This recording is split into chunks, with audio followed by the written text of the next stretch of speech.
지금 자영업자들이 무너지는 속도가 IMF 외환위기 때보다 더 빠릅니다. 올해 안에 120만 명이 폐업할 가능성이 높습니다. 자영업자의 절반 가까이가 폐업을 고민하고 있지만 대출이 남아있어 문을 닫지도 못하고 버티고 있습니다. 지금 창업을 고려하고 계신다면 한 번 더 신중하게 생각해 보셔야 합니다. 무작정 가게를 열었다가 큰 손실을 볼 가능성이 높기 때문입니다. 경제 흐름을 공부하고 시장 상황을 철저히 분석한 후 창업 여부를 결정하는 것이 중요합니다. 무엇보다 안정적인 생활을 유지하면서 새로운 기회를 찾는 것이 현명한 선택이 될 수 있습니다. 안녕하세요. 노년대책위원회 노박사입니다. 요즘 주변에서 문을 닫는 가게가 많아진 걸 느끼셨나요? 이건 단순한 경기 불황이 아닙니다. IMF 때보다 심각한 경제 위기가 찾아왔다는 신호입니다. IMF 당시 자영업자가 590만 명이었는데 지금은 550만 명입니다. 게다가 은퇴 후 자영업을 시작하는 분들이 많음에도 불구하고 전체 자영업자 숫자는 계속 줄고 있습니다. 이는 장사가 정말 어려워졌다는 뜻입니다. 폐업 속도도 점점 빨라지고 있습니다. 불과 2달 새 20만 명이 폐업했습니다. 작년 한 해 동안 100만 명이 문을 닫았는데 올해는 폐업 속도가 20% 더 빨라졌습니다. 이대로라면 자영업자 숫자가 500만 명 아래로 떨어질 가능성이 큽니다. 문제는 매출이 줄고 있다는 겁니다. 작년 기준으로 자영업자의 76%가 매출이 감소했습니다.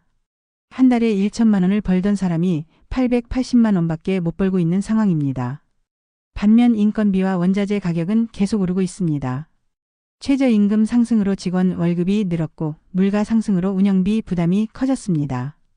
어쩔 수 없이 가격을 올리지만 외식을 줄이는 소비자들이 많아지면서 손님이 줄고 있습니다. 결국 악순환이 계속되는 상황입니다.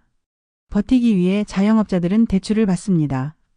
현재 자영업자의 대출 총액이 1122조 원입니다. 대출을 받은 자영업자가 350만 명이나 되고 이들 중 70%는 더 이상 빌릴 수도 없는 상태입니다. 대출 이자를 연체한 사람도 급증하고 있습니다. 올해 대출 이자를 3개월 이상 못 갚은 사람이 15만 명으로 늘었습니다. 이전보다 40%나 증가한 수치입니다. 문제는 이 대출을 갚을 방법이 없다는 겁니다. 집을 팔거나 투잡을 하면서 버티려 해도 현실적으로 쉽지 않습니다. 이런 이유로 자영업자의 43.6%가 폐업을 고민하고 있습니다. 하지만 대출이 남아있어 폐업도 못하고 버티는 분들이 많습니다. 지금 창업을 고민하고 계신다면 섣부른 결정보다는 철저한 계획이 먼저입니다. 시장 조사를 충분히 하고 손익 계산을 꼼꼼히 따져보셔야 합니다.